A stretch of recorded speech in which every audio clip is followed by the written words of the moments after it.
મોરબી જિલ્લામાં ભારે વરસાદ બાદ માર્ગોની હાલત ચિંતાજનક બની છે। રાજકોટથી કચ્છ કંડલાને જોડતો મોરબી બાયપાસ હાઈવે મોટા ગાબડાઓમાં ફેરવાતા વાહન ચાલકો ભારે હાલાકી ભોગવી રહ્યા છે। ટ્રાફિક જામ, અકસ્માતનો ભય, વાહનોને થતા નુકસાનથી લોકોમાં તંત્ર સામે ભારે આક્રોશ જોવા મળી રહ્યો છે અને હવે તાત્કાલિક માર્ગ સમારકામ કરવાની માંગ ઉઠી છે।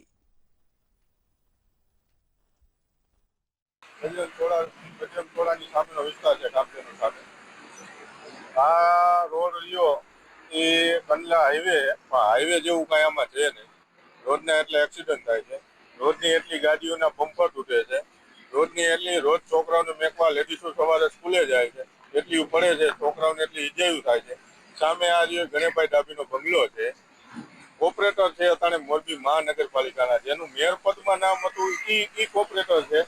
ઈ કોર્પોરેટર આજની તારીખમાં એના વિસ્તારના ફોટા મોકલાવે છે, ખાલી એક કુંડી અસર કરે એના।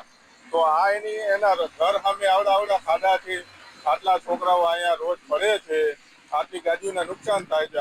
આને ઈ નથી દેખાતું એના વિસ્તારના ખાલી બે કુંડી અસર કરે એના ફોટા ઈ મોકલે છે, એના વિડીયો છે મારી પાસે છે। આજે કોર્પોરેટર જાહેર છે એના ઘરની અમે તમે જોઈ શકો આવડા ખાડા થઈ ગયા છે, તો એ કામ કરાવતા નથી, ખાલી વાતું થાય છે, એ કામ કઈ થતું નથી। રિપેરિંગ ના નામે કામ કરાવે, એમાં ખાલી ધૂળ ને એવું નાખી દે, બે દી વરસાદ આવી બધી ધૂળ ધોવાઈ જાય ને પાછું એવું ને એવું થઈ જાય। હાલતા ચાલતા એક્સિડન્ટ થાય છે, એની જવાબદારી કોનું થાય?